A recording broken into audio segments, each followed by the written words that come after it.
Hello friends, आप सभी का स्वागत है आपके अपने YouTube channel Mission Civil Services में। फ्रेंड्स, आज मैं आपके लिए 18 सितंबर 2021 के डेली करंट अफेयर्स इस वीडियो में लेकर आया हूं। फ्रेंड्स, मैंने आपके लिए इसमें सेलेक्टेड एंड इम्पॉर्टेंट क्वेश्चन रखे हैं। और फ्रेंड्स, अगर आप किसी भी एग्ज़ाम की तैयारी कर रहे हो तो यह वीडियो आपके लिए काफ़ी ज़्यादा हेल्पफुल रहने वाली है। फ्रेंड्स, इस वीडियो का सबसे बेहतरीन पार्ट यह है कि सबसे पहले मैं आपको 10 क्वेश्चन बिल्कुल डिटेल में बताऊंगा, उसके बाद लास्ट में इन सभी का रिवीजन भी कराऊंगा, जिससे इस वीडियो में दिए गए सभी क्वेश्चन आपको अच्छे से समझ में भी आ जाएंगे और याद भी हो जाएंगे। तो वीडियो को लास्ट तक ज़रूर देखें। तो चलिए हम इसमें पहला क्वेश्चन देखते हैं। हमारा पहला क्वेश्चन क्या है? हमारा पहला क्वेश्चन है 45वीं जीएसटी काउंसिल बैठक का आयोजन किस शहर में किया गया है? तो इसका सही आंसर क्या है? ऑप्शन सी, लखनऊ शहर में 45वीं जीएसटी काउंसिल की बैठक जारी है। आइए इस बैठक से संबंधित इम्पोर्टेंट पॉइंट देख लेते हैं क्या क्या हैं। जीएसटी काउंसिल की 45वीं बैठक उत्तर प्रदेश की राजधानी लखनऊ में चल रही है। इस बैठक की अध्यक्षता वित्त मंत्री निर्मला सीतारमण कर रही हैं। इस बैठक में सभी राज्यों के वित्त मंत्री हिस्सा ले रहे हैं। तो फ्रेंड्स, यहाँ बात हुई जीएसटी की, आइए जान लेते हैं जीएसटी के बारे में। GST goods and services tax, यानी कि वस्तु और सेवा कर।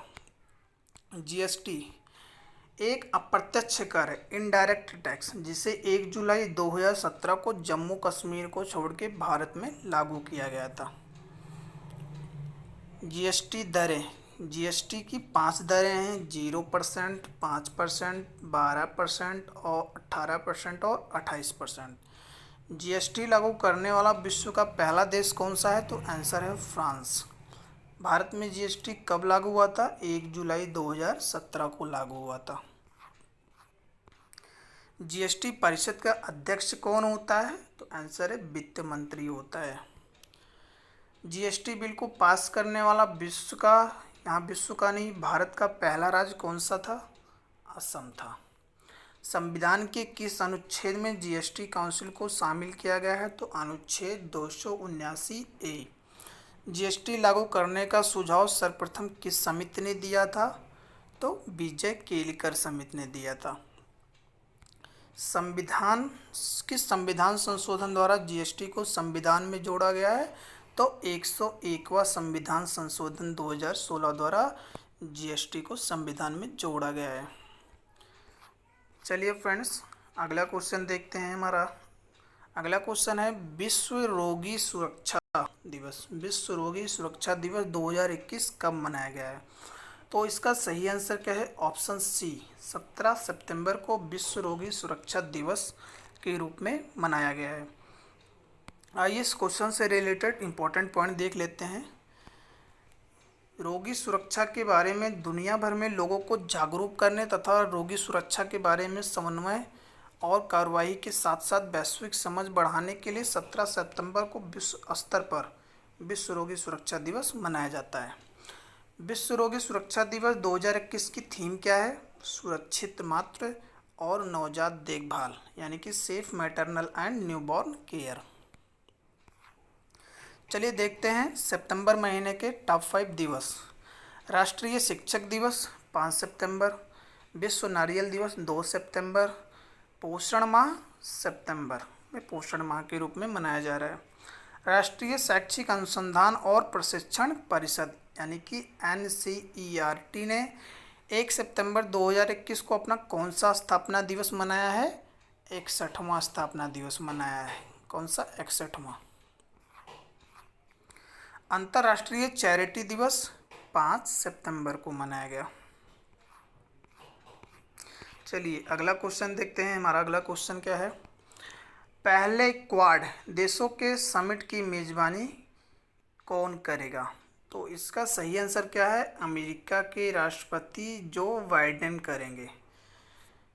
चलिए क्वाड से संबंधित इंपॉर्टेंट पॉइंट देख लेते हैं।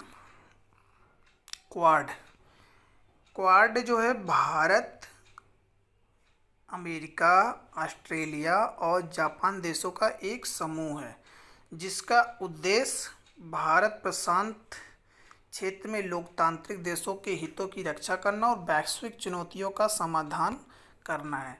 अमेरिका के राष्ट्रपति जो बाइडेन 24 सितंबर 2021 को व्हाइट हाउस में होने वाले पहले क्वाड देशों की समिट की मेजबानी करेंगे। अमेरिका के राष्ट्रपति जो बाइडेन, भारत के प्रधानमंत्री नरेंद्र मोदी, ऑस्ट्रेलिया के पीएम स्कॉट मॉरिसन, जापान के पीएम योशिहिदे सुगा इस सम्मेलन में भाग लेंगे। चलिए टॉप 5 सम्मेलन देख लेते हैं। ब्रिक्स विदेश मंत्रियों की बैठक 2021 में भारत की तरफ से अध्यक्षता किसने की थी? एस जयशंकर ने। खाद्य एवं कृषि संगठन FAO के 42वें सत्र की अध्यक्षता नरेंद्र सिंह तोमर ने की थी। 8वीं आसियान रक्षा मंत्रियों की बैठक की अध्यक्षता किस देश ने की? ब्रुनेई ने। ब्रिक्स संस्कृत मंत्रियों की बैठक 2021 में भारत की तरफ से अध्यक्षता किसने की थी? प्रहलाद सिंह पटेल ने। G20 पर्यावरण मंत्रियों की बैठक की मेजबानी कौन सा देश करेगा? इटली। चलिए अगला क्वेश्चन देखते हैं। हमारा अगला क्वेश्चन है, विराट कोहली ने क्रिकेट के किस प्रारूप से टीम की कप्तानी छोड़ने की घोषणा की है? तो इसका सही आंसर क्या है? ऑप्शन ए, T20 क्रिकेट प्रारूप से विराट कोहली ने कप्तानी छोड़ने की घोषणा की है। तो हमारे देश में क्रिकेट को कौन रेगुलेट करता है? BCCI। तो आइए जान लेते हैं BCCI के बारे में। BCCI भारत में क्रिकेट मैच BCCI रेगुलेट करता है। BCCI का फुल फॉर्म क्या है? Board of control for cricket in India, यानी कि भारतीय क्रिकेट नियंत्रण बोर्ड। BCCI की स्थापना कब हुई थी? 1928 में। इसका मुख्यालय कहाँ पे है? मुंबई में। BCCI के वर्तमान अध्यक्ष सौरभ गांगुली। चलिए आगे बढ़ते हैं। अगला क्वेश्चन है, भारत का पहला यूरो ग्रीन बॉन्ड किस कंपनी ने जारी किया है? तो इसका सही आंसर क्या है? Option A, power finance corporation limited ने भारत का पहला यूरो ग्रीन बॉन्ड जारी किया है। तो आइए जान लेते हैं इस क्वेश्चन से रिलेटेड इंपॉर्टेंट पॉइंट क्या क्या है। अग्रणी बिजली क्षेत्र NBFC power finance corporation limited ने सफलतापूर्वक अपना पहला ग्रीन बॉन्ड जारी किया है। यह यूरो ग्रीन बॉन्ड भारत की ओर से जारी किया जाने वाला पहला यूरो मूल वर्ग का ग्रीन बॉन्ड है। तो फ्रेंड्स यहाँ पावर फाइनेंस कॉरपोरेशन की बात हुई, तो ये जान लेते हैं इसके बारे में। इसकी स्थापना 16 जुलाई 1986 को हुई थी। मुख्यालय नई दिल्ली में है। अध्यक्ष और प्रबंध निदेशक RS ढिल्लन है। तो चलिए भारत का पहला से रिलेटेड करंट अफेयर देख लेते हैं। भारत का पहला high speed commercial delivery scooter Hermes 75 को किसने लॉन्च किया है? इसका आंसर है कबीरा मोबिलिटी ने लॉन्च किया है। भारत का पहला वर्टिकल फॉरेस्ट टावर माना फोरिस्टा कहाँ बनाया गया है? तो यह बेंगलुरु में बनाया गया है। भारत की पहले इलेक्ट्रिक वाहन लिथियम बैटरी संयंत्र को किस राज्य में स्थापित किया गया है? तो इसका आंसर है कर्नाटक में स्थापित किया गया है। भारत का पहला 14 लेन वाला एक्सप्रेस वे कौन सा बन गया है दोस्तों? तो इसका आंसर है दिल्ली मेरठ एक्सप्रेस वे। देश का पहला कृषि आधारित सोलर पावर प्लांट किस राज्य में स्थापित किया गया है? तो इसका आंसर है राजस्थान में स्थापित किया गया है। चलिए अगला क्वेश्चन देखते हैं। शांतिपूर्ण मिशन 2021 संयुक्त आतंकवाद विरोधी अभ्यास किस देश में आयोजित किया गया है? तो इसका सही आंसर क्या है फ्रेंड्स? ऑप्शन बी, रूस में शांतिपूर्ण मिशन संयुक्त आतंकवाद विरोधी अभ्यास का आयोजन किया जा रहा है। चलिए इस क्वेश्चन से रिलेटेड इंपॉर्टेंट पॉइंट देखते हैं। इस अभ्यास का उद्देश्य क्या क्या है और यह क्यों किया जा रहा है? तो अभ्यास शांतिपूर्ण मिशन 2021 रूस द्वारा दक्षिण पश्चिम रूस के आरनबर्ग में क्षेत्र में 13 से 25 सितंबर 2021 तक आयोजित किया जा रहा है। भारतीय सैन्य दल जिसमें 200 कर्मियों का एक संयुक्त बल शामिल है, शांतिपूर्ण मिशन 2021 में भाग ले रहा है। इस अभ्यास के उद्देश्य क्या हैं? इसका उद्देश्य एससीओ सदस्य देशों के बीच घनिष्ठ संबंधों को बढ़ावा देना और सैन्य नेताओं की बहुराष्ट्रीय सैन्य टुकड़ियों को कमान देने की क्षमता को बढ़ाना है। ये कौन सा संस्करण है? छठा संस्करण है। आयोजित स्थल दक्षिण पश्चिम रूस के आरनबर्ग क्षेत्र में। इंपॉर्टेंट है आपके एग्जाम के लिए, ध्यान रखना है, आरनबर्ग क्षेत्र में। तो यहाँ बात हुई रूस की, तो आइए जान लेते हैं रूस के बारे में। रूस यूरोप और एशिया महाद्वीप में स्थित है। रूस की राजधानी मॉस्को। रूस की मुद्रा रूबल। रूस के राष्ट्रपति व्लादिमीर पुतिन। रूस के प्रधानमंत्री मिखाइल मिशुस्तिन। यूराल पर्वत एशियाई रूस को यूरोपीय रूस से अलग करती है। एशियाई रूस को यूरोपीय रूस से कौन सा पर्वत अलग करता है अगर पूछा जाए तो यूराल पर्वत। रूस की संसद का क्या नाम है? ड्यूमा। रूस की सबसे लंबी नदी कौन सी है फ्रेंड्स? लीना नदी। रूस की सबसे लंबी पर्वत श्रृंखला क्या है? एल्ब्रुस पर्वत। ये अक्सर एग्जाम में पूछा जाता है, इसलिए ध्यान रखना है। भारतीय संविधान में रूस से क्या लिया गया? मौलिक कर्तव्य और पंचवर्षीय योजना जो है रूस से लिया गया था। चलिए अगला क्वेश्चन देखते हैं। हमारा अगला क्वेश्चन है सेल्फी विद टेम्पल अभियान किस राज्य की सरकार ने शुरू किया है? तो इसका सही आंसर क्या है? ऑप्शन बी, उत्तराखंड राज्य सरकार ने सेल्फी विद टेम्पल अभियान की शुरुआत की है। चलिए इस क्वेश्चन से रिलेटेड इंपॉर्टेंट पॉइंट देखते हैं। आम आदमी पार्टी ने उत्तराखंड में सेल्फी विद टेम्पल अभियान की शुरुआत की है। इसमें व्यक्ति को मंदिर के साथ सेल्फी लेकर शेयर करनी है और फिर इस अभियान के तहत मंदिरों की वर्तमान स्थिति को सुधारने और उसे राष्ट्रीय अंतर्राष्ट्रीय स्तर पर पहचान दिलाने का भी काम किया जाएगा। तो यहाँ बात हुई उत्तराखंड की, तो आइए जान लेते हैं उत्तराखंड की टॉप 5 योजनाएं। घाट पेयजल योजना उत्तराखंड, कीवी मिशन योजना उत्तराखंड, वात्सल्य योजना उत्तराखंड, मिशन हौसला अभियान उत्तराखंड, स्टेम फॉर गर्ल्स योजना उत्तराखंड।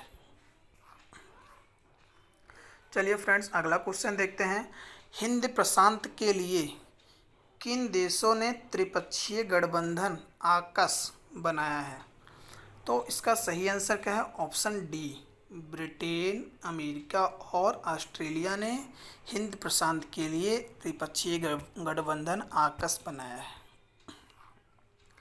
चलिए इस क्वेश्चन से रिलेटेड इंपॉर्टेंट पॉइंट देखते हैं।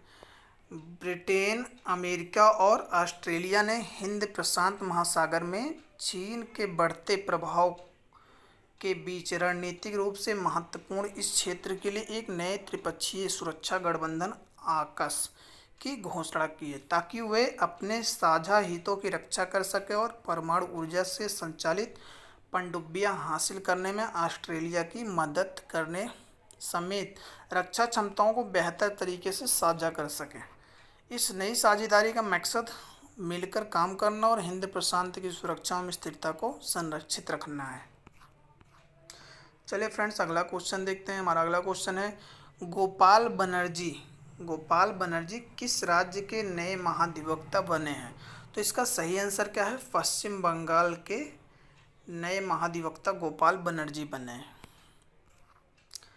गोपाल बनर्जी किसकी जगह लेंगे? किशोर दत्त की जगह लेंगे। तो यहाँ बात हुई पश्चिम बंगाल की, तो ये जान लेते हैं पश्चिम बंगाल के बारे में। पश्चिम बंगाल की राजधानी कोलकाता। पश्चिम बंगाल के मुख्यमंत्री ममता बनर्जी जो कि तृणमूल कांग्रेस पार्टी से हैं। पश्चिम बंगाल के गवर्नर जगदीप धनखड़। पश्चिम बंगाल के मुख्य न्यायाधीश TVN राधाकृष्णन। पश्चिम बंगाल की लोकसभा सीटें 42, राज्यसभा सीटें 16, विधानसभा सीटें 294। पश्चिम बंगाल के 5 पड़ोसी राज्य असम, सिक्किम, बिहार, झारखंड और उड़ीसा। पश्चिम बंगाल के 3 पड़ोसी देश कौन कौन से हैं? बांग्लादेश, नेपाल और भूटान। चलिए आगे बढ़ते हैं। पश्चिम बंगाल का राजकीय पशु देखते हैं, राजकीय पक्षी और राजकीय वृक्ष कौन कौन से हैं। पश्चिम बंगाल का राजकीय पशु है फिशिंग कैट। पश्चिम बंगाल का राजकीय पक्षी किंगफिशर। पश्चिम बंगाल का राजकीय वृक्ष डेविल वृक्ष है। दुनिया का सबसे बड़ा डेल्टा सुंदरबन डेल्टा जो गंगा और ब्रह्मपुत्र नदी बनाती है, यह किस राज्य में स्थित है? तो आंसर है पश्चिम बंगाल में स्थित है। किस राज्य में गंगा की सहायक नदी दामोदर नदी को बंगाल का शोक कहा जाता है? तो आंसर है पश्चिम बंगाल में गंगा की सहायक नदी दामोदर को बंगाल का शोक कहा जाता है। कोलकाता किस नदी के किनारे स्थित है दोस्तों? तो इसका सही आंसर क्या है? कोलकाता हुगली नदी के किनारे स्थित है। पश्चिम बंगाल के प्रमुख हवाई अड्डे देख लेते हैं। नेताजी सुभाष चंद्र बोस अंतर्राष्ट्रीय हवाई अड्डा, बागडोगरा अंतर्राष्ट्रीय हवाई अड्डा। पश्चिम बंगाल के राष्ट्रीय उद्यान देख लेते हैं, कौन कौन से हैं। सुंदरबन राष्ट्रीय उद्यान, नियोरा वैली राष्ट्रीय उद्यान, सिगलीला राष्ट्रीय उद्यान, बक्सा राष्ट्रीय उद्यान, गोरुमारा राष्ट्रीय उद्यान, जल्दापारा राष्ट्रीय उद्यान। पश्चिम बंगाल के प्रमुख बांध कौन कौन से हैं? फरक्का बांध जो कि गंगा नदी पे है, दुर्गापुर बांध दामोदर नदी पे है, कनकसाबत बांध कहाँ पे है? कनकसाबत नदी पर। पश्चिम बंगाल के प्रमुख त्यौहार दुर्गा पूजा। कर्क रेखा भारत के पश्चिम बंगाल राज्य से होकर गुजरती है और कर्क रेखा भारत के 8 राज्यों से होकर गुजरती है। ये 8 राज्य कौन कौन से हैं? गुजरात, राजस्थान, मध्य प्रदेश, छत्तीसगढ़, झारखंड, पश्चिम बंगाल, त्रिपुरा और मिजोरम। चलिए इस वीडियो का अंतिम क्वेश्चन देखते हैं क्या है। भारत में मानवाधिकार और बाद पुस्तक किसने लिखी है? Human rights and terrorism in India. तो इसका सही आंसर क्या है दोस्तों? ऑप्शन डी, सुब्रमण्यम स्वामी ने human rights and terrorism in India नामक पुस्तक लिखी है। तो फ्रेंड्स अभी मैंने आपको 10 क्वेश्चन बिल्कुल डिटेल में बताया। अब हम फटाफट इन सभी का रिवीजन करेंगे जिससे आपको सभी क्वेश्चन याद हो जाएं। तो पहला क्वेश्चन देखते हैं यहाँ पे। 45वीं जीएसटी काउंसिल बैठक का आयोजन किस शहर में किया गया है? तो आंसर है लखनऊ में किया गया है। विश्व रोगी सुरक्षा दिवस कब मनाया गया है? तो आंसर है 17 सितंबर को मनाया गया है। पहले क्वाड देशों के समिट की मेजबानी किसने की कौन करेगा? तो जो बाइडेन करेंगे, अमेरिकी राष्ट्रपति जो बाइडेन करेंगे। विराट कोहली ने क्रिकेट के किस प्रारूप से टीम की कप्तानी छोड़ने की घोषणा की है? तो इसका आंसर है T20 प्रारूप से विराट कोहली ने क्रिकेट के क्रिकेट में कप्तानी छोड़ने की घोषणा की है। Sorry friends. भारत का पहला यूरो ग्रीन बॉन्ड किस कंपनी ने जारी किया है? तो इसका आंसर है पावर फाइनेंस कॉर्पोरेशन लिमिटेड ने जारी किया है। शांतिपूर्ण मिशन संयुक्त आतंकवाद विरोधी अभ्यास किस देश में आयोजित किया गया है? तो इसका आंसर है रूस में आयोजित किया गया है। सेल्फी विद टेम्पल किस राज्य की सरकार ने शुरू किया है? तो यह उत्तराखंड राज्य सरकार ने शुरू किया है। हिंद प्रशांत के लिए किन 3 देशों की त्रिपक्षीय गठबंधन आकस बनाया गया है? तो ब्रिटेन, अमेरिका और ऑस्ट्रेलिया ने मिलकर त्रिपक्षीय गठबंधन आकस बनाया है। गोपाल बनर्जी किस राज्य महाधिवक्ता बने हैं? तो यह पश्चिम बंगाल के नए महाधिवक्ता गोपाल बनर्जी बने हैं। Human rights and terrorism in India Bharat में मानवाधिकार और आतंकवाद पुस्तक किसने लिखी है? सुब्रमण्यम स्वामी। तो फ्रेंड्स आज की वीडियो यहीं ख़त्म होती है। तो फ्रेंड्स से आप लोग कमेंट करके मुझे ज़रूर बताएं जिससे मैं और भी सुधार कर सकूं। आज के लिए बस इतना ही।